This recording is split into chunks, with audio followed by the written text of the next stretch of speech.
like it. Not feeling it. Unmoved. I'm like, yeah, that's the Drake I remember. Is it? I don't know. Maybe it's like the more singing than rapping.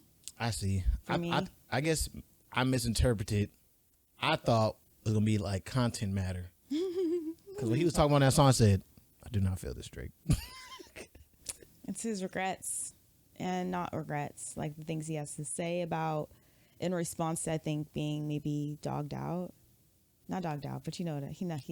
Man, if Drake ever says he got dogged out, he needs to go back and listen to his own music. Okay, yeah. So I didn't mean that. I meant. I mean, I get what you're saying. You know what I mean, like, because who do you know who he's like kind of like subbing at this with the song? At this point, I have no idea. I know some people said like they speculate he was talking about Rihanna on one of his songs. I don't know. You don't know? I don't know. Like I said, I haven't kept up with Drake. Did you listen to the whole thing? This? Mm-hmm. I got the song 5 and I said, that's enough. That's hilarious. I'm gonna listen to it today. I try to listen to it. Like I said, I listened to it, and I did it like how I do every music. I put it on as I'm doing other things. I'm listening and just listening. I got the song 5 and I said, this is not the vibe today. I don't know what's going on. And I was chilling. I was like laying on the couch today. Like it wasn't like I'm like trying to work. Cause I'm like, oh, I can't focus. It was more like I'm laying down chilling on my phone. I'm just like, I don't know. I guess, like I said again, maybe when he said old Drake, maybe I misunderstood what old Drake was going to be. Mm-hmm. But I don't know what old Drake this is supposed to be. Now I need to know what For All the Dogs conceptually is about for him. I mean, you gotta listen to it, I guess. And honestly, For All the Dogs might not be just dudes. Like girls be out there being dogs too. Oh no, it's for all the dogs. So yeah, that's for that to be the starting song is an interesting choice. It's very moody. You're my special friend. Well, guys, welcome to another episode of the Special Friends podcast. It's your boy Woo, and I'm here with. It's me, Allie B. And we're here for another episode. Yeah, Saturday. It's Saturday. Made it. Another week. Busy Saturday for Allie, sounds like. Well, not Saturday. Busy week. Yeah, it's a busy semester. Like I said, it's the most classes I've ever taught.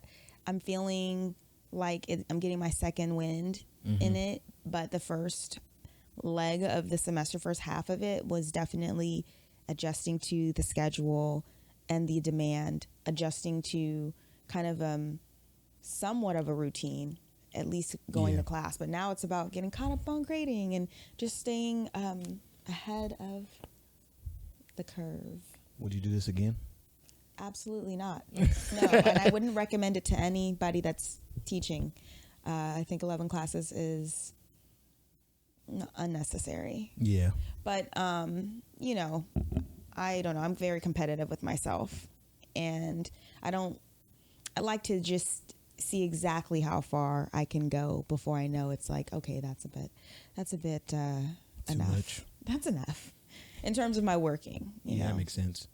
What's the lessons you've learned so far in that? I feel like there's definitely a lot of lessons to be learned in. Yeah, all money's not good money. Well, yeah. All money is not good money. And also the lesson of like planning. Because like if I was thinking ahead and not just taking classes because I don't want to say no, because I want to make as much money as possible, because I want to teach as many students as possible, and really see like, can I take on, hundreds of students and manage that effectively, especially if I want to, do private consulting and coaching, and I want to help as many people as possible. I'm like, this is a great test for that. Yeah. Where was I going with this? Sorry. Oh, basically lessons. Lessons. That's right. Sorry. But, why am I apologizing? Part of it is, there's the lesson of knowing that I am capable and I am actually quite good at my job, even with the most on my plate. Like my worst my worst semester was still a good semester. And I have to start giving myself a lot more credit. So the lessons really are just about making better decisions about what I say yes to, and being more intentional about why I'm saying yes, and being kinder to myself when I do say yes to too much. Be kinder to myself. Yeah, man, because it's easy to start beating yourself up and being a perfectionist and starting to feel like, oh, I can't manage all this, and then you give up on yourself, or you give up thinking like you can manage all of it. And the reality is it might be too much right now. Take a nap. Yeah. You And know? some people, I remember there's like a lot of entrepreneurs right now, like entrepreneurs and productivity people who talk about it, like at the beginning when you have nothing, and like you're just trying to like prove yourself, saying yes to everything is good, but like when you're in a position when you're solidified, it really is, what can you say no to? Which is cool when you think about it, because like someone said, like you can, if you're saying yes to everything, you might miss out on big opportunities because you're gonna be saying yes to little opportunities. You know. And some of those little opportunities can grow into much bigger ones. So especially like if, again, I want to do more private consulting and coaching people who have, you know, public speaking skill sets they actually want to improve. Because I love teaching college students. It's just they are forced to take public speaking. And so it's a good amount of them who have to like fight through even their, you know, low motivation to be in the class. Yeah. You know, and that's part of the job, but I really want to work with people who are motivated to be better and utilize the techniques and skills that I'm knowledgeable of. And for a long time, I was taking on classes trying to prove to myself, like, I'm knowledgeable, I know what I'm doing. And now it's like, you don't, like you said, you don't really have to prove that to yourself anymore. Yeah.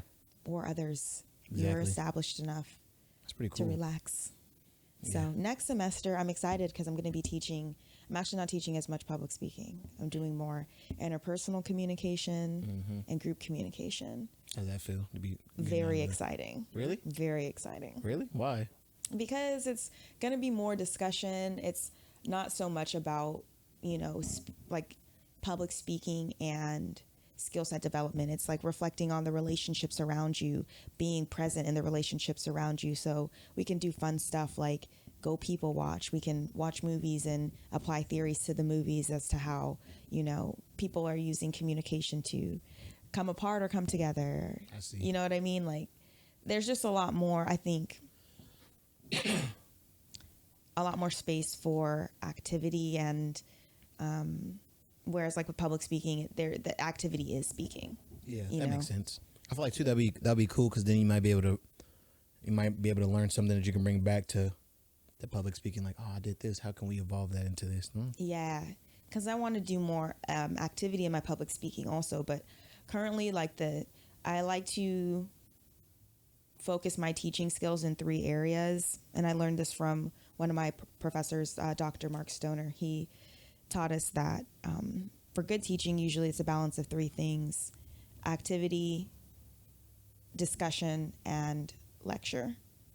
And right now I'm really good in public speaking with activity and lecture, but the activity being just speeches is really not dynamic enough for me. So that makes sense. Anyway, I think teaching like interpersonal and group communication will give me, like you said, more space to explore different types of activities that can be woven into public speaking and make it more of exactly what I can see it being, you know. Yeah, that's pretty cool. What's up? Busy. Shout out to the semester. Shout out to the semester. Busy but rewarding. That's good. You know. How many more weeks you have? 7. 7 more weeks? That's not bad. It's around the corner. It's around the corner. Was that right before Christmas? And like the way that I structured my class this semester was to have most of the lecture and learning in the first half of the semester, and the second half be primarily speaking. So they have like their final and midterm speeches. But in that lecture season, they also had practice speeches that they had space to deliver. So they have some speaking experience, but now it's going to be prepping and delivering and listening and just enjoying each other's messages. which pretty good. I think is a really nice way to end the semester. I think so too. See the skills grow. Assuming they prepare. Yeah. You know, because it's not fun to like sit through a lot of speeches that people are like struggling through. That is a very arduous. So what's a common thing when you see, experience. like, what's a common thing that you see people struggle with when they're giving speeches? Well, a couple things. First is like in terms of preparation, not rehearsing enough or underestimating how much time should be put into rehearsing. And what I mean by this is it's not like cramming the night before, you know, and rehearsing it 7-10 times the night before. It's writing the message within, 3 days or a week's time, and then rehearsing it within several days before the date. So that way it's like actually locked in. Otherwise, yeah, you might have it really good by the 10th time you rehearse it that same night, but you're going to go to sleep and wake up in the morning with sleep deprivation for one. You probably won't have had breakfast for two, or enough water. So your actual thinking is probably going to be somewhat limited because you don't have everything you need to maximize on those 10 reps you did the night before. Yeah. You know what I mean? So like it's often seeing that, or it's seeing students that, come up and like they have important things to say. It's all written out, but it's not like well organized. It's just a bunch of their thoughts articulated. And there's technique that we're looking for. We're looking for an introduction. We're looking for a fluid body. We're looking for a memorable conclusion. And some people just like to dive in and get to the message. And it's like, you got to warm us up first. Like, sell us on why we should listen. Just because we're in this class doesn't mean that you are going to get our attention, our best attentiveness, You got to kind of... I'm definitely ignorant because in my head, y'all in the class, y'all know what we hear. Let's get straight to it.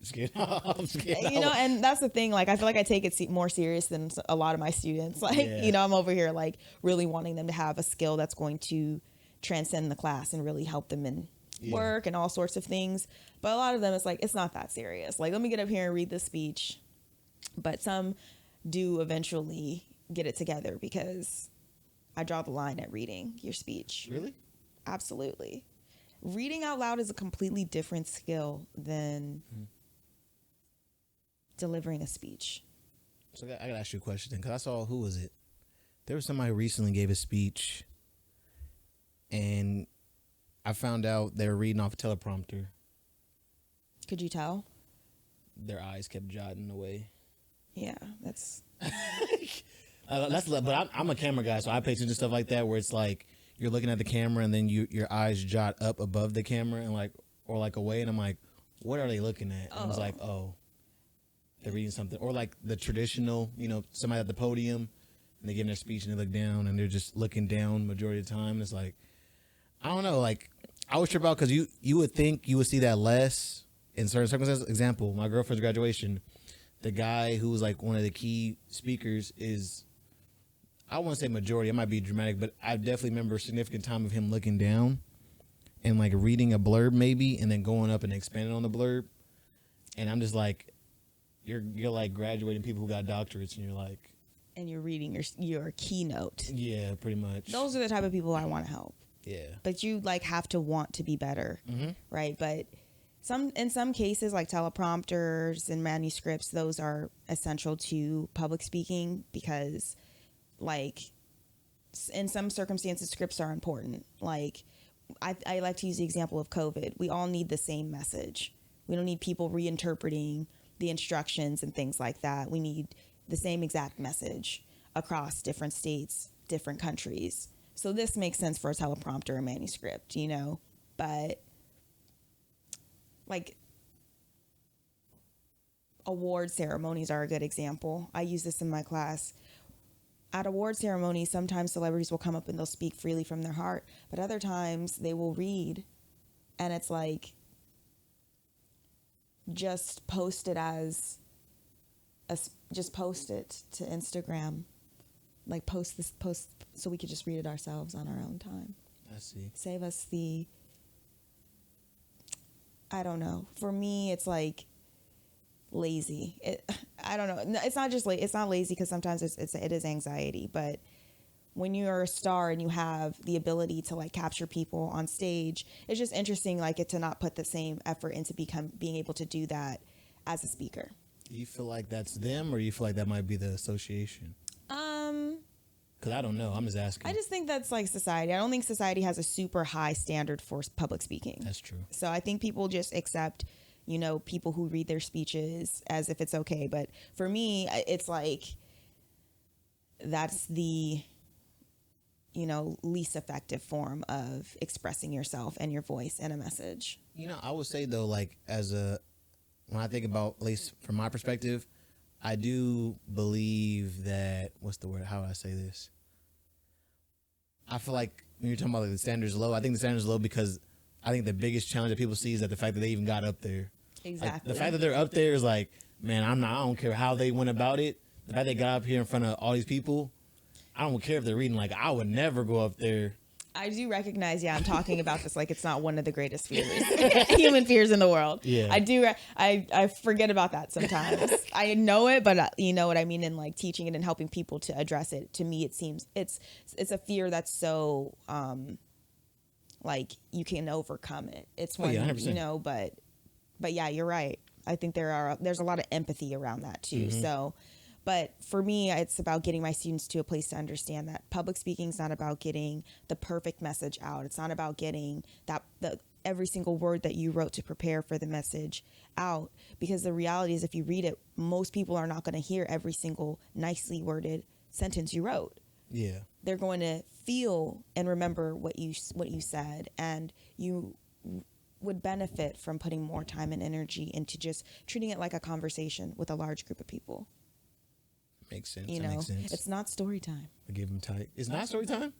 Not with public speaking. Not for me. Oh, public like, speaking. Okay, makes sense. You know, that's the difference between a really great speaker. And that's not just, okay, I'm not trying to go too far down this rabbit hole. I don't know how we got here, but I'm not trying to discredit reading out loud or reading storytelling. Oh, no. Like that. But public speaking as a skill my point is like, it isn't about being able to read out loud and express yourself very nicely. That's a great skill, but public speaking is being able to connect with a large group of people by being your authentic self. Yeah. And sharing messages you genuinely mean and originally crafted. Mm-hmm. You know what I mean? And that's where I think it gets scary, is because it requires a lot of originality and it requires a lot of courage to be yourself. Yeah. And, you know, we're just not always accepted, so. Yeah. I just questioned storytelling because what you said made more sense because in my brain, I'm like, my favorite is, I love when people speak anecdotally, like about anecdotes and stuff like that, but you're talking about like, no, just like being able to read someone else. You can read, anybody can write it, and you can read it in a way where it's like, man, that was really compelling, but you might not have wrote it, versus actually telling your organic story from an entertaining and engaging place. I get what you're saying. A connected place. Yeah. You know, like, we're not just here to like receive words you're throwing at us. We're here to like respond and experience a message. Takes me back to high school when we used to sit in them hot when you like everybody has to leave their classroom and go to the little whatever the auditorium, or sometimes if you had a ghetto school, you'd be inside the cafeteria. Yes, in the cafeteria. Yep. And they be giving out the people are getting out speeches, and it's like, how are y'all feeling? Come on, how y'all feeling? I say, I'm sorry, I hate that. Oh my gosh, I hate that with all my heart. I can't hear you guys a little bit louder. Like, that is so corny to me. Honestly, audience is the main reason why public speaking is hard. Because people are terrible. Yeah. And I love my students. My students this semester are great.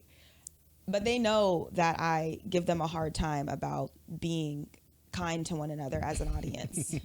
Because I got classes at all times of the day. You know, there's class at 8 a.m. There's class at 10 a.m. There's classes at all 4:30. So we've got class at all times of the day, and their energy is at different times. Different places. So, you know, they don't always want to listen and look like they are engaged or like they care. Mm-hmm. But I'm like, y'all remember, what you give is what you get. When you come up here, you want to receive an audience that's going to be kind to you. So be a kind audience member. But because a lot of people are not doing public speaking regularly, they have the past of being an a-hole audience member. Yeah. But if people could just be a little bit, you know, in the way that we will allow people to read to us, if we could just be, I don't know, more responsive to people when they speak, I think we could probably start. Well, I don't know. I don't know if we could start changing the culture around it, but I don't know. I don't know where I'm going with that, but yeah, I feel like I feel like. Well, I feel like everybody could benefit from like learning a little bit more about public speaking. I do feel like it is a very that's like a 10%er skill for sure. I guess. No? I don't know. Like, unless you are living in isolation, there's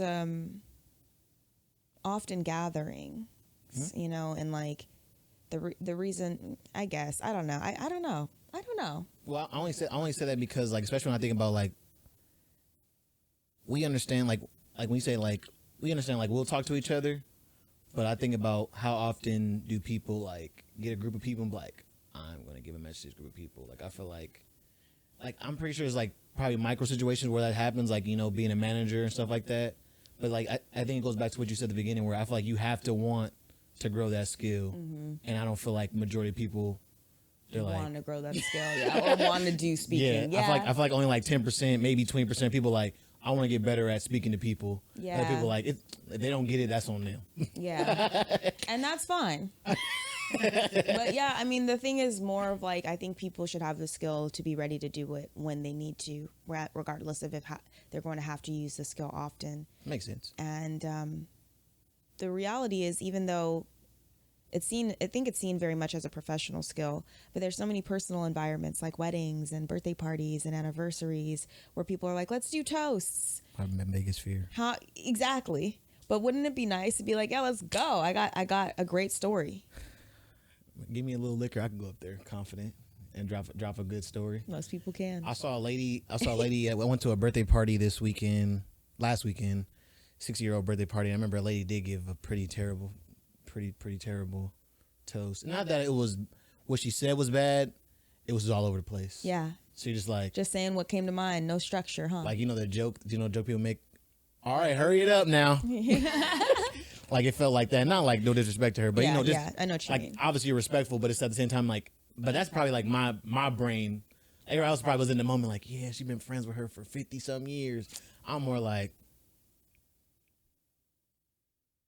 Rambling is probably the biggest bad habit that most people are afraid to do and actually commit. Yeah. You know, but that makes sense. There are very simple practices to help address that. So I really do want to help coach people, because I just think it's such a simple skill to get better at. I think it helps in many environments. Me and my girlfriend graduated in Arizona, and we flew there. And easy flight the way there, but on the way back, it was a little bit of one of those flights. There was a lot of tension because one flight filled up, so they had to, you know, shift people to another flight that was going the opposite direction to get people to the destination. And on that, there's like, you know, there's people like rushing and people have anxiety and all the different things. Specifically, there's one guy, and listen, anybody who's flying, I get it. Sometimes just people be selfish, but like, can we just recognize that we're on a flight with way more people than ourselves? There was this guy, he had his carry-on. You know, you can have a carry-on, you can have your backpack, whatever. He had both of them. They told him it's full. You have to check your bag. He goes, I don't want to check my bag. And we're like, the guy was like, well, if you don't check your bag, you can't get on the flight. He's like, well, can I go in there and see if there's room? He's like, I'm telling you right now, there's no room. And he persisted to go through and check for himself and opening up bins, and now your flight attendants are like, the bins are closed, it's full.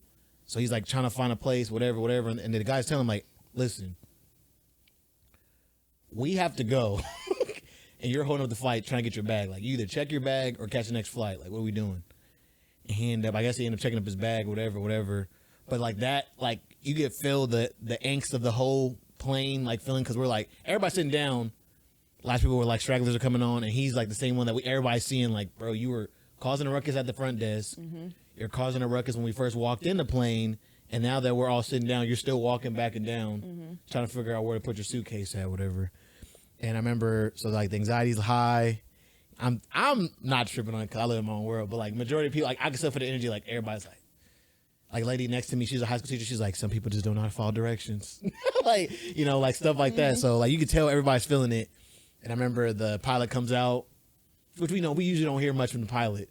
The pilot comes out and he gives a speech. He gives a speech, something to the effect of like, you know, give me a second.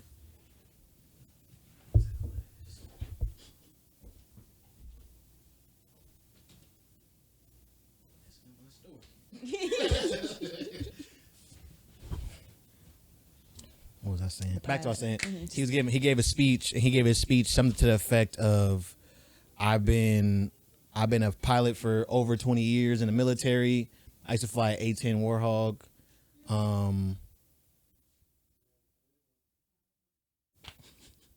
Hey, we recording here, bro.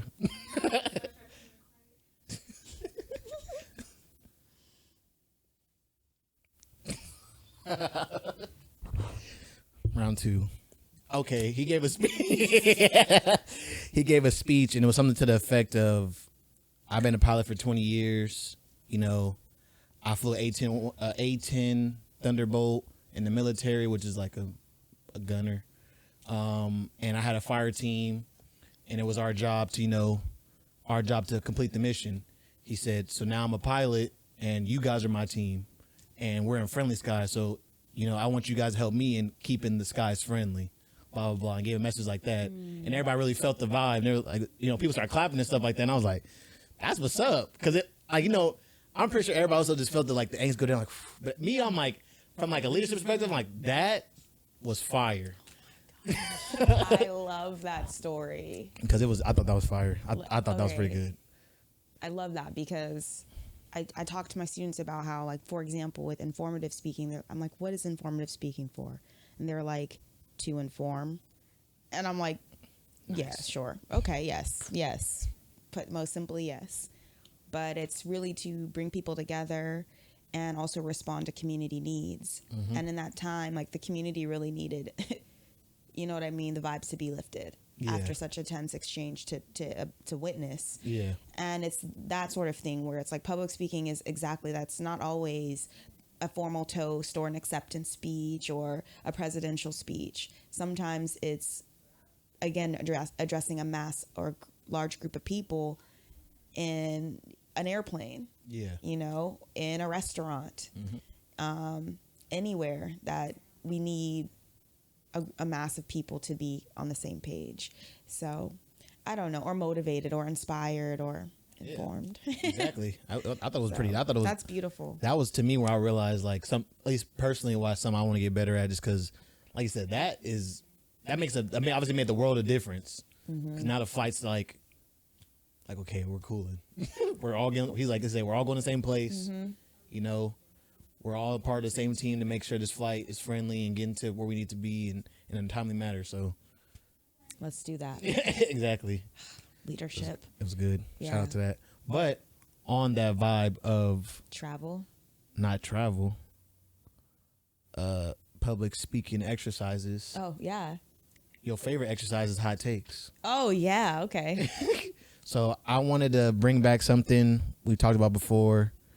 We talked about, you know, Allie does an exercise with her students where she gives hot takes. She has the students give hot takes and expand on them. Is that right? I mean, you could explain what you do. Yeah, that's essentially, it's called unpopular opinions. Okay. And yeah, their task is to come up with, you know, an opinion of their own, excuse me, that's unpopular, and ground it with some sources. If, you know, sometimes we get there, sometimes we don't. Sometimes we just get into the debate of the opinions. Yeah. But it's to discuss them and express them. So kind of a little fun activity to see all the different perspectives in the space. Yeah, and I wanted to kind of bring that back to the pod a little bit, just because obviously, what's the point of a podcast without a hot take? First of all, second of all, I just think I'm personally a divisive person. Okay. I live on the edge. Okay. Of like, because I just think some things are crazy. I think actually, if we being honest, I keep my mouth shut a lot. I think a lot of things are crazy, but some things I need to get off my chest. Okay. So I wanted to kind of bring that in. But before that, if you guys been watching this far, can you do me a favor, like the video, subscribe. If you listen to the audio version, do me a favor, rate it 5 stars. Hope you guys been enjoying it. But yeah, I wanted to get into that. So you want me to go first? You want to go first? Who wants to go first? You can see mine. Oh yeah, huh? We talked about mine, but I got so much passion in my heart about it. Okay, I can talk about it many times. You can open it up because it's related to some of the takes that my students were sharing. So, and I'll cover a couple of theirs. So mine. Again, my hot takes are usually attached to my life. Recently, on that same travel back to Sacramento, me and my girlfriend caught a train, an Amtrak from Richmond to Sacramento. But as we're waiting for the train, we met 3 young men from Japan. They're pretty dope dudes. They came to America to do the Ironman. So they have their bikes and everything. They've been training for I don't know how long, but they've been training up to this point to run an Ironman, and they're excited about being here, kind of learning the different intricacies that America brings. Random side note, do you know in Japan, like, here we have the Metro card for the bus, and then you have a separate thing for Amtrak, and then when you get to the BART, it's a separate thing. The guy told me in Japan there's one card for everything. The most efficient way to do it. That makes so much more sense. That's what I said. But they're probably way more united in how they operate. Yeah, that's why he was asking why is it different. I said I don't know how it is in Japan, but I know a lot of our municipalities are owned by different companies. So like the bus companies separate from Amtrak and it's separate from BART. So that's why we have to have different things. But he was saying yeah, it's a little confusing because there's a card for Clipper, but then you have to buy you have to go on the online app and buy an Amtrak pass. But then the bus, you got to put change into the bus or get a card from a station. Is this all for land transportation, by the way? Does that apply for airplanes in Japan too? He didn't tell me about airplanes, so I don't know. I can't quote on that, but he said he was talking about specifically train to bus and stuff like that. It's all the same card to use. But if it's flights, that will also be fire. That would be so much lit. Imagine making just transportation so universally more accessible. Life would be so cool. Exactly. So that was a random tangent, but yeah, he was talking about the reason I bring it up is because he asked me a question that really just stuck in my brain. He was saying yeah, we're gonna be probably going to LA and different things like that and trying different food. I wanted to ask you guys what's a respectable tip? What's a respectable tip percentage to give people so we won't run into any troubles? So I told him, usually 10 to 15% is standard, but 15 to 20 is if you have, decent to good service, you want to give 15 and above. But as I sat and thought about that on the train ride here, it was bothering me because I'm like, my hot take is I don't think nobody deserves a tip. I don't feel like anybody should get mad if they don't get tipped. And that's a divisive statement because I know people who gave great service and I got tipped. And I don't think it's hard to say that's fair. I don't say it's fair, but also, it's hard to tell, it's a tip. It's supposed to be gratuity. It's supposed to be extra. So how can you expect somebody to give you extra? I don't know. That's how I feel, honestly. I feel like I don't care what nobody say. I used to be a waiter. Okay. I don't feel like you should be expected to give a tip. My family had a restaurant. So there. Did people tip you nicely? But yeah, I've been tipped nicely and I've also been not tipped.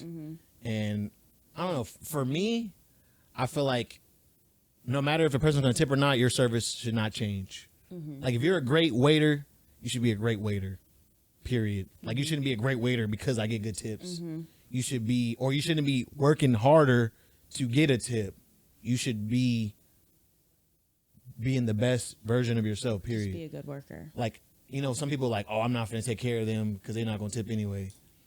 I think that's a bad One thing, how can you even tell that when someone That's sits down? happened to me a few times, yeah. When I get like bad service because I'm pretty sure they assume I'm not going to tip them well. Bro, I've literally went to Korean barbecue with Richard, and we got it's the same girl every freaking time, and she rushes us every time, like walking by. She like not stopping. Another pet peeve. Don't talk to me while you walking by. Stop. Ooh.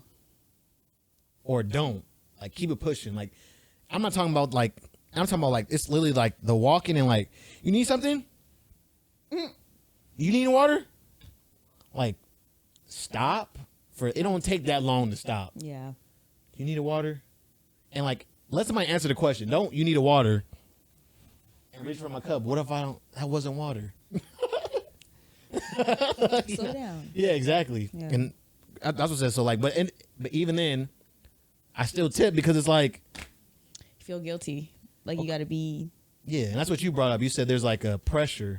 Yeah, I always tip even when the service is not good, because I feel judged. I already feel judged and like that I'm not going to be a good tipper because excuse me. Yeah. But so I feel like I over tip all the time.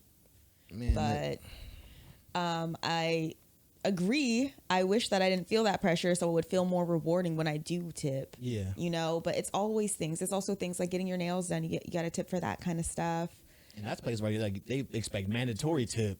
And it's expensive. So it's like, you know, I do tip nicely because my nail techs are always great. But my student did an unpopular opinion on this, a speech on this week. She was saying that she doesn't think, tipping should be mandatory, because how are you going to ask middle-class people to pay extra money they don't have, essentially pay with extra money, you know? And then to your point about it being service oriented, well, yeah, if you know, quality of service is relative to the individual. Yeah. So even somebody giving great quality service to somebody who doesn't think it's good quality, it's like a game that nobody should have to play for work. So I think that's a good hot take. I mean, I agree. I feel like a lot of society would agree with that if they had it their way. I will say too, like there's a lot of unbiased tips though. Mm-hmm. Like example, like my barber's getting tipped. Yeah. 95% of the time. Like the only time my barber's not getting tipped if I just don't got it. But listen, all I got is the 30. Yeah. To get this haircut. But if I had it, you're getting 35. Yeah. I've always tipped my barber $5 to $10 depending on how much the haircut costs. Like, oh, 35. That's so nice. What a nice price. yeah, all right. I don't know if I've ever paid $35 to get my hair done. Well, I mean, all he does is chop it off. Maybe if you got it chopped off, you probably would. I used to have a short haircut. You just have a fade? In the back, I had a what is it called?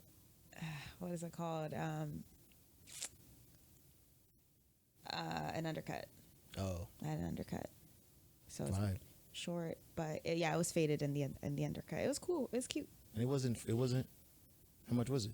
The cut itself, if I remember, maybe $120. Jesus, they all get Maybe Man, maybe girls less. pay crazy amounts for their hair, bro. But because that includes like wash, it includes that blow makes dry, and All then I'm also getting is I a think cut. I got coloring, so it might have been a little bit more because I got some coloring done. That makes sense. We just getting cuts. It's like, there's more to women's hair.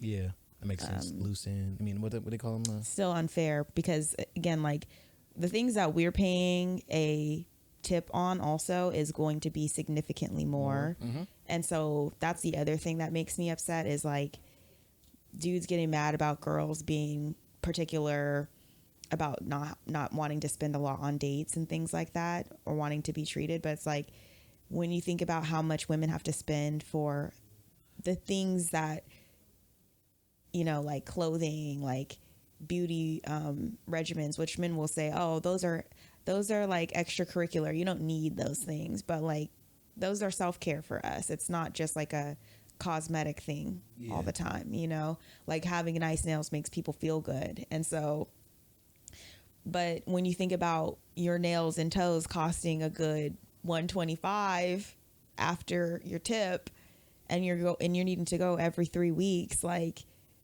yeah, I don't know, like being obligated to pay the tip at a dinner is like very reasonable, but it's also kind of like probably one of the few tips you're going to be paying where it's going to be like equivalent to the amount that we're normally paying for tip services. I don't know if that's like making sense.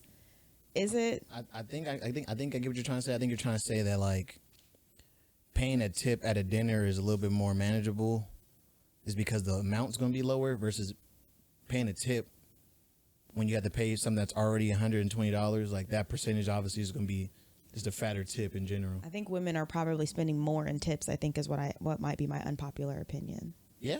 I mean, I agree with that because I know all the men in my life, they don't even. I remember it was actually like a lot of couples I think of, they're like, I'll pay you this tip. Yeah.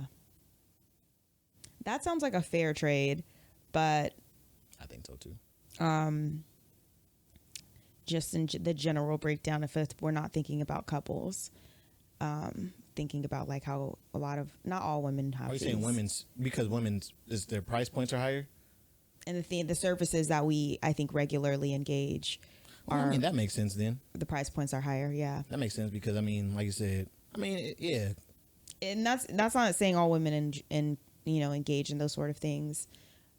So maybe not, but. No, I make sense though, because like I said, because like I said, my haircut, the most I've ever paid for a haircut is $50. That's about 4 tip. So, tipping on $50, and there's no percentage. It's just like whatever you've ever paid is $50. Yeah. The lowest I've ever paid for my hair is like $65 for like a wash and blow dry, I think. Maybe a flat iron. But that's what I'm saying. I mean, granted, like I said, I've never had there's more.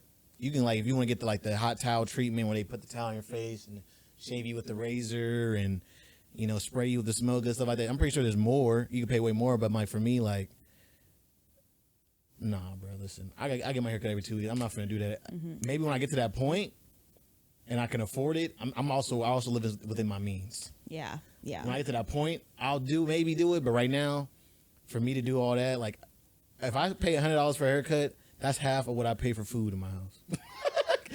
Like, you know what I'm saying? Like, priorities for me. Yeah. Priorities. What I want to do. I'll get the haircut for $40 every 2 weeks. Yeah, I've tried trying to save on my nails by doing my own or trying press-ons, but it's a struggle. It's not the same. Mm-mm. Yeah, you want the service. You want the service. And so to your point, I don't think it's fair that you have to always tip because that was the point. I feel like that's what I said. I feel like those are the toughest ones because those are like the unbiased. Like those are the ones that you get. Like there ain't no question that you should tip. Like my barber, like the man serviced me. Like unless he just messes up your haircut, it's like they did exactly what they're supposed to do, and you feel good. So it's like also at the same time, like I feel good. So it's like of course I'm gonna give you my extra. You know what I mean? Like you deserve it. Yeah. But at the same time, if I don't got it, I don't want to feel bad for taking on a service that makes me feel good and that I can't tip you for. Like that does feel sometimes unfair. So then it makes it seem like luxury is only for those who can afford it. Well, and not to mention that's also why you have a rate. If you feel like I didn't give you a tip and that affected you, raise your rate. Yeah. You need to raise your rate. Yeah. So. And I'm sick. I'm also sick. I hate to be that guy. I've done this a couple times. This is ghetto. It is what it is. I've been some places where the rate's too high. I'm like, I'm not tipping. Like I said, the $50 haircut, I didn't tip. I just paid you $50 to cut my hair. Like it's in the price. Yeah, like there's nothing to tip. What am I tipping you for? You didn't, you know what I'm saying? Mm-hmm. You didn't even talk to me like that. It was awkward. At least the guy I'm paying $35 to is like, we always have good conversation. We always in there busting up laughing. Every time you getting $5. And I'm taking my donut. Because they have donuts on Saturdays. I love that. So it's like, at least I know my $5 is going towards, versus I'll go to some places that are bougie and it's like, you feel like, I'm this. Oh, it's my turn. Oh, that's get so my hair cut. Oh, thanks. Yeah, I pay you all this money and a tip. Like, absolutely not. We're not doing going that. to the hair shop when it's like that. And it's all awkward. Like, everybody's having conversation and seems cool. I don't know if it's like that there, but everybody's having conversation, seems cool, and you don't know anybody. Oh, yeah. You're waiting for your turn to get into the seat. But then it's the different stages that your hair is at when you're in the seat. When people are coming in, like. Oh, I'm so sorry for seeing me like this. Yes, sometimes. You could keep it with a curtain or something. You know what I mean? Oh, funny. man. But anyway, that was my hot take. Do you have any hot takes? You know, I don't know that mine's really that hot, to be honest. It's but a cool take. I think it's a cool take, you know. But it's just more of a preference thing for me. I really enjoy cereal as a snack, and we've talked about this. But for some reason, people think that it's strange that I enjoy pouring my milk first and then my cereal. I also enjoy adding ice cubes to my milk. Yeah. So I'm going to say this out here on camera because I do know there is a small percentage of us out there that enjoy our cereal this way. Okay. Because we enjoy the cereal milk. Okay. And what's the theory? For me, the theory I've come up with, because I have no facts to ground this. Post-rationalization? Yes.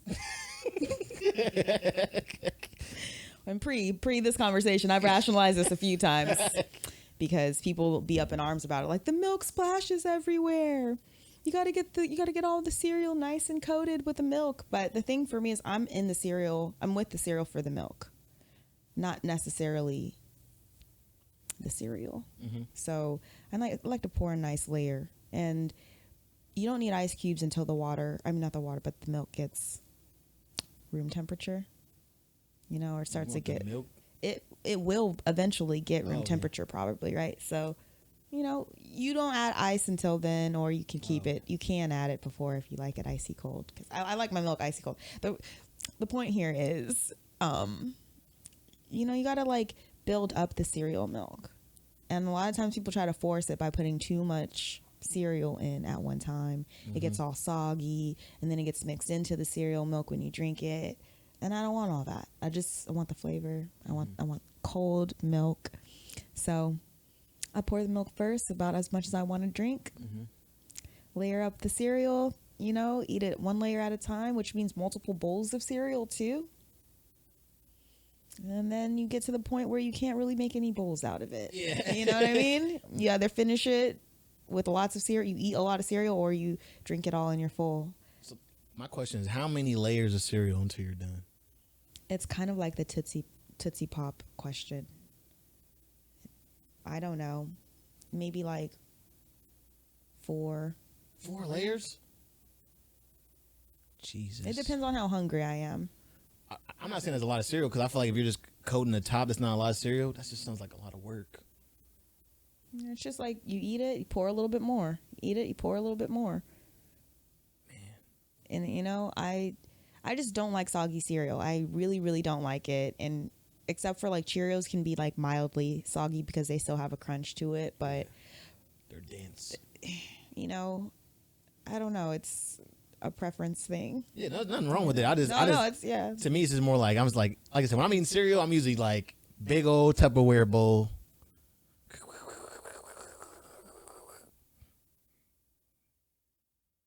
Drizzling with, sorry for people who aren't watching, big old Tupperware bowl, dumping large amount of cereal into the bowl, half a gallon of milk in the bowl, and I'm watching cartoons, and I'm just,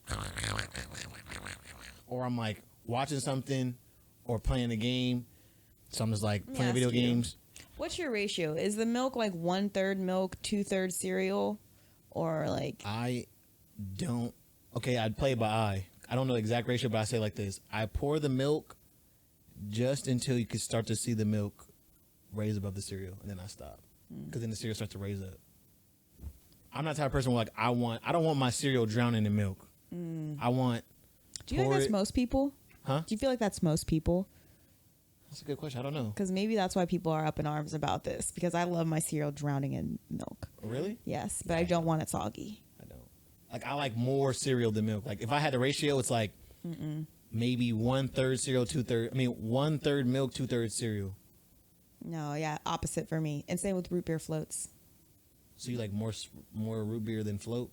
More root beer than ice cream? Yeah. That's fair though. Yeah. Because I don't even eat my root beer float. I'm gonna be so weird. I just stir it immediately. And you're just gonna drink it, but I don't want it to be thick. I don't want it to be a milkshake. I want to still taste the carbonation. I still want to taste the root beer. That makes sense.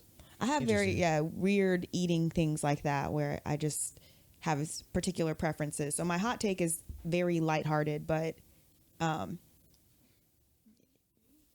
that's what it is for me. I think this week. Yeah. That's pretty good. Yeah. We'll see. We'll see what the people say. All right. Hey, it is what it is. I don't know. What y'all think? Is it lame? I don't know. All right. We got one more divisive thing to talk about because I know you got to go. Yeah. Should we talk about it? Which one? Should we talk about it or should we wait on it? I don't think we had enough time to talk about it, to be honest. Okay. I was going to talk about the Joel Embiid and the SKETHCERS. Oh, okay. But you said you'd call at 12? At 12:30. Oh, never mind. We got time. Yeah. All right. Joel Embiid recently signed a deal with SKETHCERS. And listen, while I'm all here for the affordable gang and I'm all here for the comfy gang, for me personally, there's certain things that just stick out. So when Joel Embiid is the first basketball player to sign with SKETHCERS ever. Just recently did it after I think he was MVP last year. And I'm looking him up. A lot of people are in a hissy about it because it's like, I don't think they're upset. It's just more like this is just so new to us. Like, we're not used to this. You know, we're used to the Nike gang, Adidas, you know, Under Armour. Like, these are the 3 shoe brands that I've seen in basketball. Or that people go make their own shoe. But SKETHCERS is just so, I don't know, left field. And why? For me personally, yeah, I've never seen a SKETHCERS that looks like it should be played on the basketball court.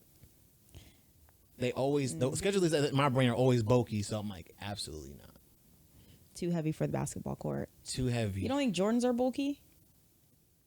No one. Really Iversons aren't bulky. Iversons. Jordan 1s aren't bulky, but Jordans aren't made. LeBrons are for ankle support. Like, I'm not saying like I think my favorite basketball shoe would be Kobe's or like KD's. I think they have a pretty good silhouette, and they, you know. But even then, people complain about ankle support in those too, like because they lack ankle support. But I also don't play basketball enough. The basketball shoes I have are pretty plain, but I do agree that they're bulky. Like, have you ever seen the Kobe 2s from Adidas? I haven't. Terrible. Anyways, I could even pull them up. But yeah, I don't know.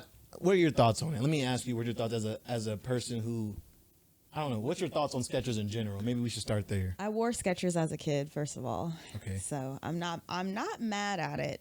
Also, shout out to Ariel, because Ariel was putting me onto some really cute new SKETHCERS. Those are the Kobe 2s. Yeah. They look like space shoes. Yeah, like moon boots. That's a joke that everybody makes. Yeah. And are those for basketball in those? How? Are there laces in there? Are there buckles? I've never bought a pair. They re-released them recently. But I mean, I like the orange, but they're giving like that orange pair right there with the little.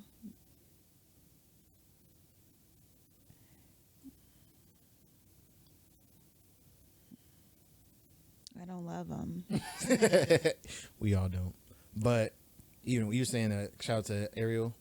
Shout out to Ariel though. Look up SKETHCERS. Did you look up the SKETHCERS styles? Like what they're on recently? Because I've seen them. They look good. They look stylish. I don't know how not to get into it. Get into it. I feel like another reason why I don't like SKETHCERS. Why? I feel like SKETHCERS are the only company that can legally knock off shoes. Yes, I said it. What? I feel like SKETHCERS still styles. Pull them up. All right. What shoes are we looking at? We're gonna pull. Look, okay, look at this. This is a look at the first shoe that comes up. We're looking at what does that look like? We're looking at the Uno Stand on Air in teal. What does this look like? It does look like a Nike Air Max. Exactly. Okay. Bro, does that not? I'm gonna pull up an Air Max right next to it. Oh my gosh. Listen, you got if you man, I'm gonna put on the video version. I'm gonna put this up so y'all can see him. What's 97? Is it 99? Is it the 90? Yeah, it's the 90. Like it's different enough, but it ain't different. Look at that. Come on, bro. It's down to the ridges down to the ridges, bro. The shape is different. A little bit. Like this is a sexier shape, of course, but yeah, that's a girlier shape right there. Yeah. But we see where it came from. Look at some other styles on Skechers. Hold on, let's see how many more styles this rings true for. Well, they're still very, very much in their comfort era. Oh, that's all Skechers is about. Let's look at their most popular shoes. Let me see. Yeah, let's look at the women's shoes versus the men's shoes. Jesus, their website needs some work. Come on, okay, bro. Those are looking like some Nike. Yeah, that's what I'm saying, bro. Like, what are those? What are they called? They're like Nike Roshi runs. Or Roshis, that's right. Oh, the Frees too. Yeah. So we're looking at the Skechers website right now, and I don't know. Like these ones are probably the most original Skechers silhouette I see right now. But these are given like, this is given like 60-year-old English teacher. Really? I feel like we've all had an English teacher that rocks something like this. Cute, her cute little Skechers. And we ain't mad at Gertrude, on her 20th year of teaching, rocking those. What do you mean? What's so funny? Why is her name Gertrude? That's just 60. Maybe for 60 that's too old. Maybe she gave it more like a Diane. Yeah. So I can see Diane rocking these. Yeah. With her big book bag. Let's see. I like these. Like not all these walking shoes, but I used to not the walking shoe. That's what they are. I used to work at a shoe store. And look, I'm not trying to knock on anybody who rock. Oh, come on, man. What we saying?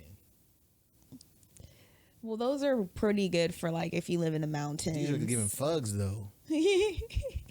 Man, I'm gonna have to find a way to record stuff on these screens so you can see what we're seeing, bro. Because these are kind of hot though.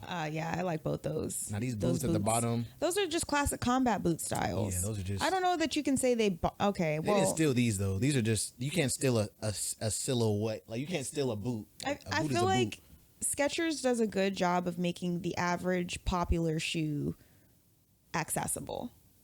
As far as price. Yeah, and.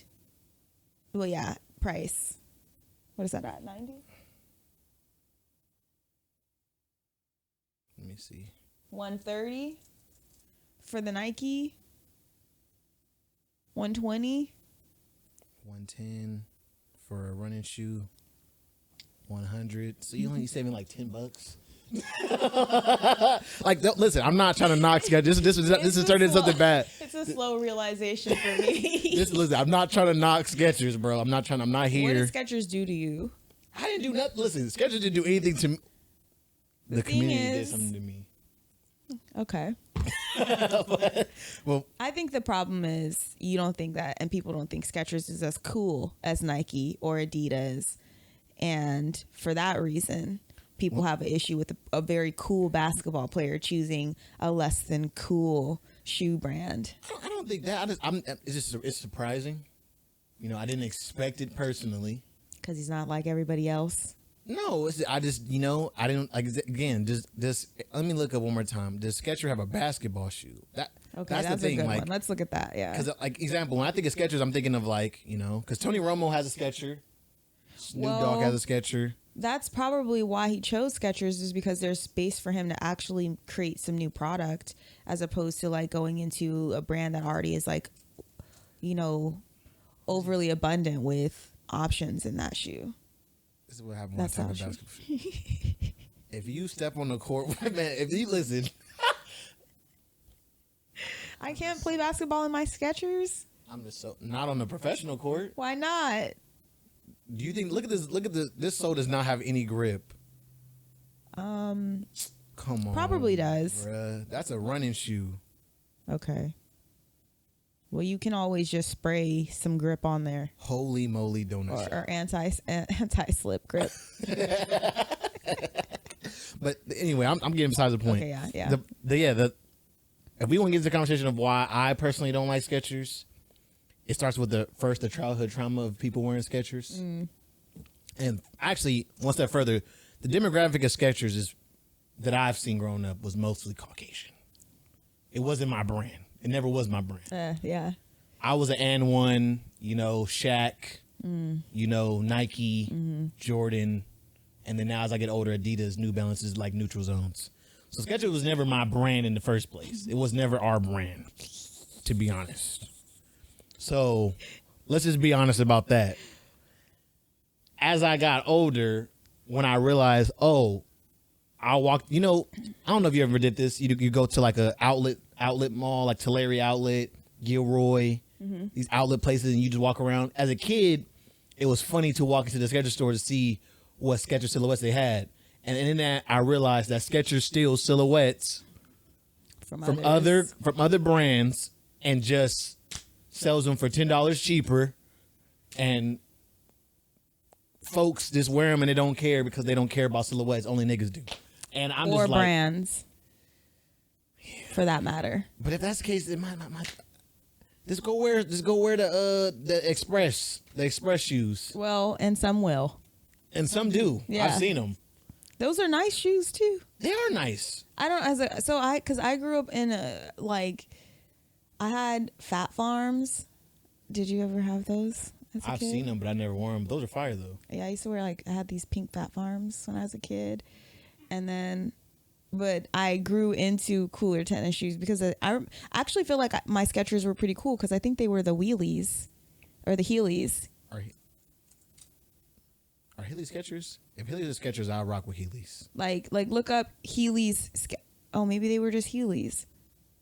Look up Skechers Heelys, like from the 90s or something. Heelys. Yeah, Heelys? see, click those. Yeah. Fly Cruisers. Now those aren't it, because the ones I had, but they looked like that Skechers shoe, and you could tuck the wheels underneath the shoe or pull them out. They were much smaller wheels. You see, even this, you know what this reminds me of? I like those. You know what this reminds me of? It doesn't help that I'm into fashion. I love Fila. Oh yeah. What does that look like? DSW, love that. Okay, go back. Oopsie daisy. It's pretty damn close. And listen, I don't know. What year was Skechers founded? 1992. When was Fila founded? Fila's an old company. 1911. Jesus, okay. Wow. I think Nike's even old. Nike is founded I think it was founded in the 80s. 64? Jesus Christ. So Skechers even a newer brand. You might be onto something. I don't know.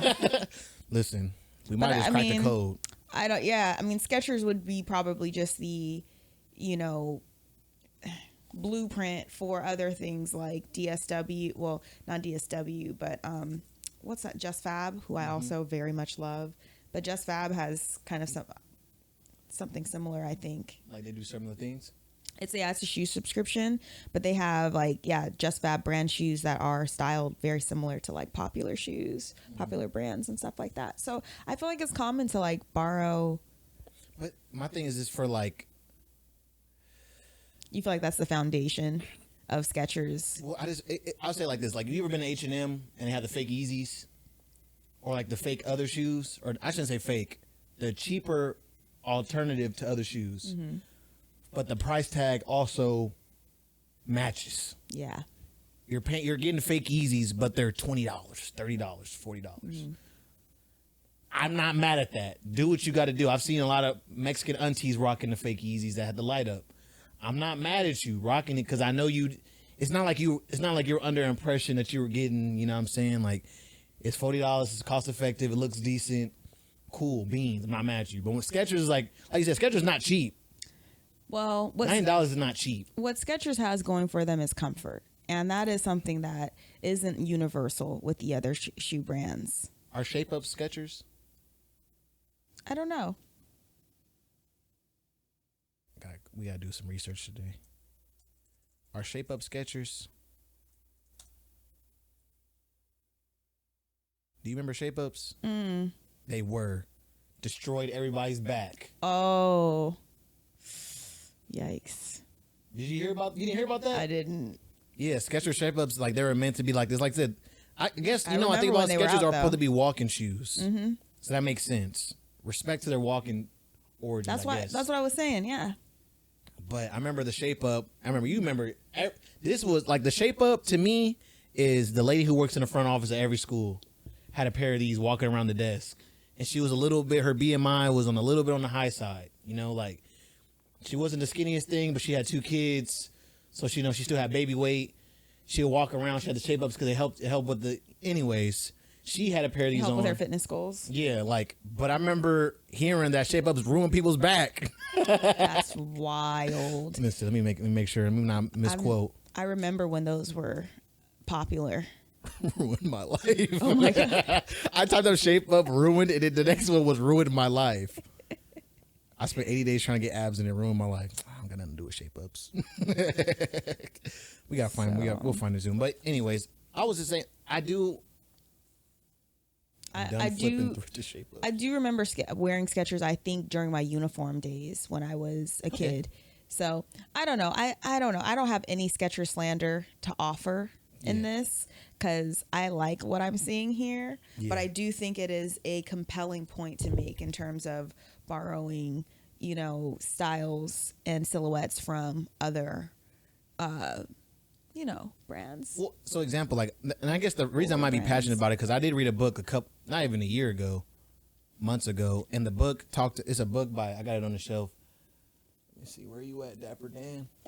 So Dapper Dan, obviously, the legend himself, the reason we have Logomania. You know what Logomania is? Mm-mm. It's before Dapper Dan, there was no such thing as like wearing something that had a whole bunch of logos over it. Like it wasn't a thing. Like, we see like Louis Vuitton and it has like the Louis Vuitton bag that has all the logos over it. Like, and then we saw it on bags, but we never saw it on clothes. Because clothes would just be a silhouette. That's what they sell. He's the reason why there's like clothes that have the logo all over it. He started that. Granted, to be fair, he stole the logo. He didn't, he made it. And he ended up taking, he printed the logo himself. So it was boosted material. Okay. But the reason I brought him up is because he said something in that book that really stood out to me and really stood with me is that he created Logomania. He got shut down because, they came, all the companies came and complicated all this stuff because it wasn't authentic, Louis Vuitton, authentic, whatever he was doing. So he took all his stuff and they took it with him. And, people were doing homages to him by mimicking the style that he used. And remember, he said, homage ain't nothing but just acknowledging that you're stealing my stuff. Because you didn't come to me. He works for Gucci now. So Gucci came to him and like they worked together. But like nobody ever came to him and like gave him a piece of the pie or like worked with him as like, you did this, I'm gonna copy it. And like, stealing like an artist. Yeah. I'm gonna copy it. That makes sense. So that's what kind of like with that is how I'm feeling where it's like, it's not like Skechers and Nike did a collab and they made a school. It was like, you got a silhouette and a patent. If I remix it a little bit, but people want that and they just don't want to pay that price, they'll buy my shoe because they don't care about the brand. They just care about the look. Which, hey, listen. We're out there. That's fashion. I'm one of those. It's fashion. Sometimes I want the brand. Sometimes I just want the fashion. And that's why I like Just Fab. Yeah. Just Fab sometimes will do collabs. Like they did a collab with Puma once. And I really liked the shoes that they came out with. So maybe there's room in the future for Skechers to have that. But they don't have like enough, I think, like you said, it is definitely shoes that I feel like more white people, I've seen more white people wear. But again, knowing that, they're coming up in styles and things like that. I don't know. And like I said, even like Ariel wears them. So yeah, I'm not listening. I ain't even mad at them. I'm not knocking. I don't knock anybody who wears Skechers. I just knock the company. Okay, fair. It's the company. If you're wearing Skechers, I'm not roasting you. Yeah. But the brand itself, I'm not. You're like, just pay $10 more for the Nikes. Bro, there's a disrespect where you got it from. Especially because, like, Nike makes a lot of original silhouettes. Like, that's something they're really, really good at. And I got to respect that because, like the Presto, when you find out that that's a Air Max 97 turned inside out and then created like a 3D crafted, like, they like 3D printed a sole to make the Presto, it's like, bruh, they're really in the tank doing this. And then somebody's like, nice, let me just remix that. Yeah, no, I get that. Slap an S on it, sketch. I'd be mad. As an artist, I would be mad about that. Yeah. So I could see that. Yeah. But I did want to, before we leave, I wanted to ask, kind of play a game. Okay. We can end it on this game. Okay. I got a list of people here, and I want to kind of get Allie's idea if she would wear, or either she would wear or consider a sneaker collab from this person. Okay. So we're going to start off with the first one, the most obvious one. Jada Pinkett Smith. Would you rock a sneaker collab, an entanglement collaboration with SKETHCERS? No, that is not a message I would want to be rocking. Not a Red Table Talk Sketcher? Maybe a Red Table Talk Sketcher. Like an all red Sketcher? I already have 2 red tennies, but I would maybe think about it because I like the purpose of Red Table Talk and kind of like how, real the conversations are as a comms person. Like if it aligns with my values, yes, but the entanglement shoe, absolutely not. But no. I think it would be a great concept. What if she had both? Else. If she had both? Like she dropped the collab and it was the 2 silhouettes and one's the Red Table Talk. I'd get the Red Table Talk. I probably would buy them. And the entanglement is the other one. If they're cute enough, yeah. Okay. Is she on brand with Sketcher? Do you feel like she would be part, like that's an on brand, or is like, nah? No, I think Jada is too cool. Like I think she would want more swag with the brand that she's going with. Okay. Nice. But I think she could bring swag to it, but I don't think she would want to do that. Okay. What about, we're going to skip that one. Okay. What about Martha Stewart and Snoop Dogg? Yes. Oh my God, that's perfect. Yeah? Yes. And some like food themed shoes, like cupcakes, like cool cupcakes or something like that. I don't know what. Like a lot of details. Mm-hmm. I could see that. Like I could see sprinkles and then Snoop Dogg choosing like playful, fun colors, or like LA colors. Have you seen Snoop Dogg Sketcher? No, let me see. Oh, bandana print. Yep. I'm not mad. I was literally thinking like bandana print and like a colored bandana print and some sprinkles. I don't know. That's wild. I don't know. Maybe not those two together, but like.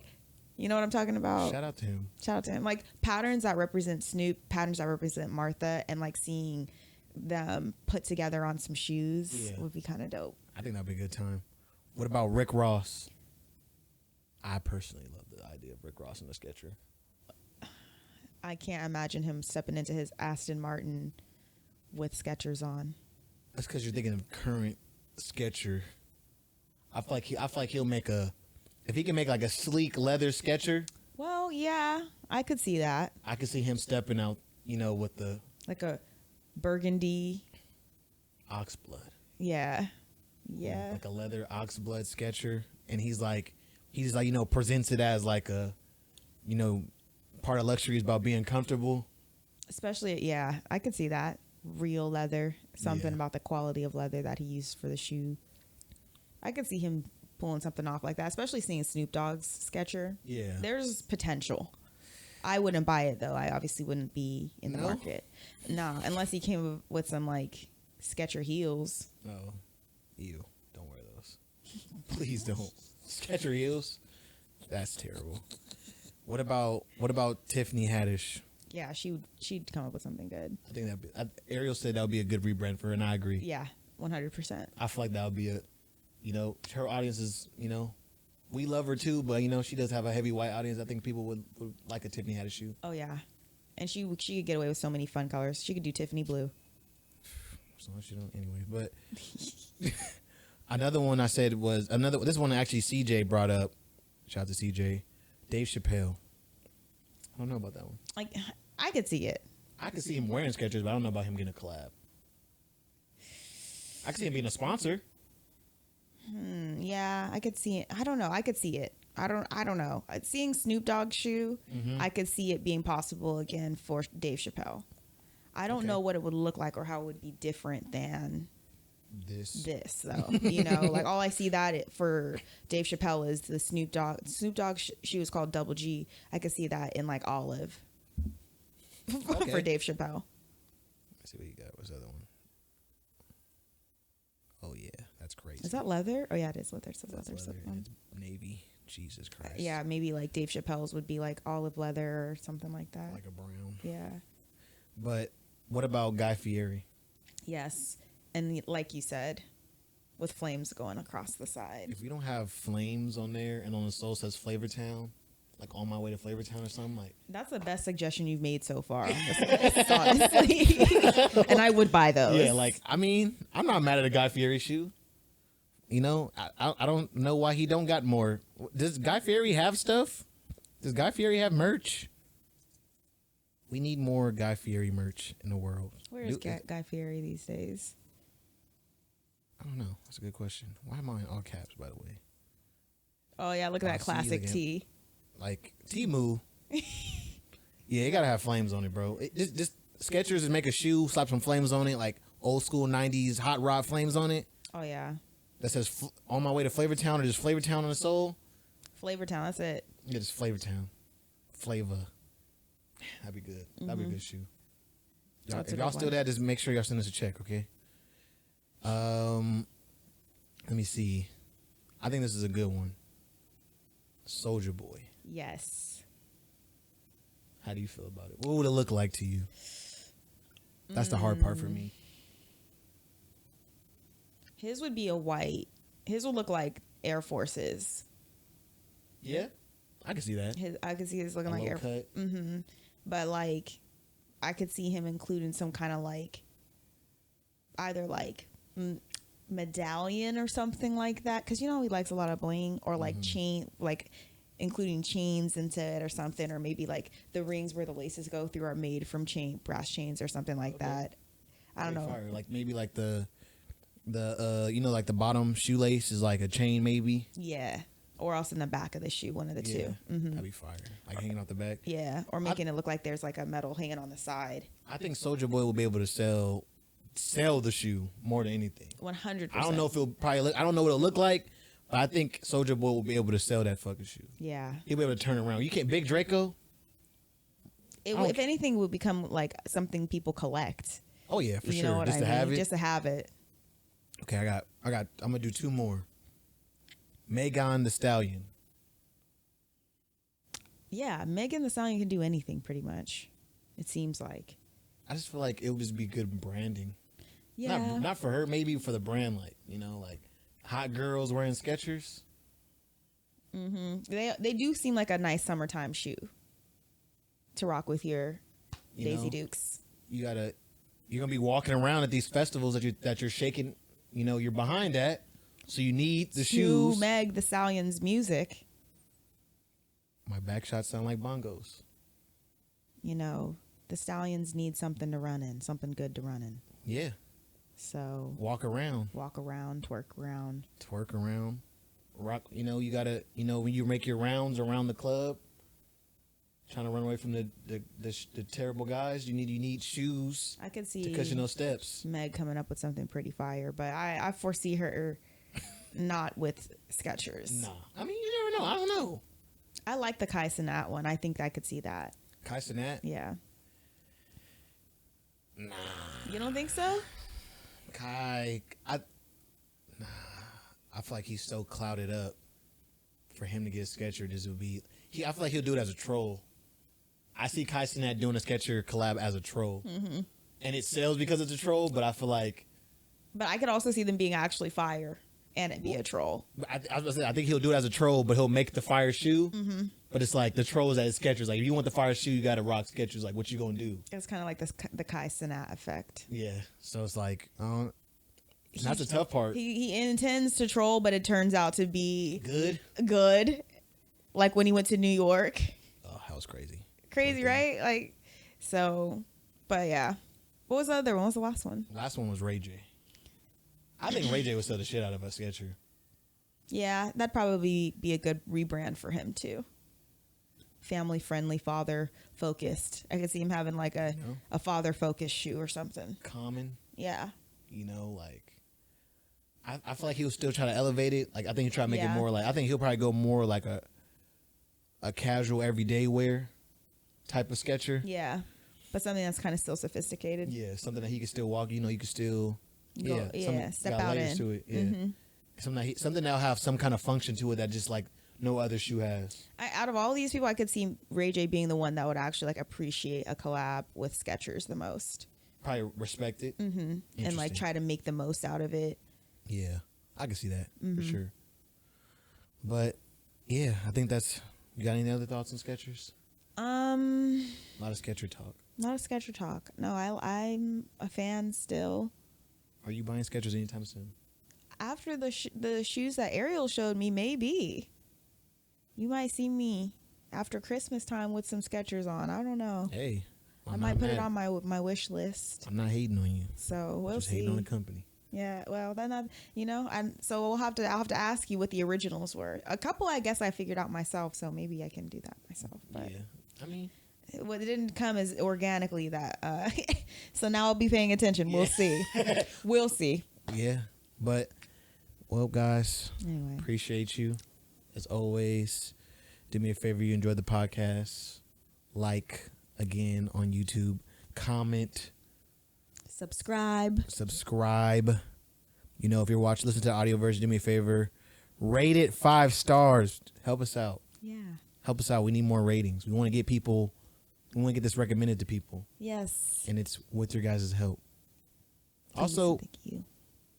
Send some recommendations. What do you recommend that we talk about? Yeah. What are we missing? Is there a gray area? Yeah. The blind spot? Yeah. Yeah. What are we missing? But again, appreciate you guys. I gotta let Allie go because she got things to do. She's bossing up on us. Man, you know, just getting our life balance. I got some grading to take care of. I got a little meeting, so a little meditation. Okay. Nice. So, but yeah, thanks for tuning in. And yeah, please let us know. And let us know like what's your unpopular opinions if you have them. I hear all of them. And if you wear Skechers. Please if you're wearing Skechers and you're watching this, please let me know what silhouette. I want to know what silhouette it is. And what recommendations. 100%. But right. Thank you guys. And again, for joining us for another episode of Special Friends Podcast. I'm your boy Wuzi, and this is... It's me. Hey, Professor B. And we're out. We out.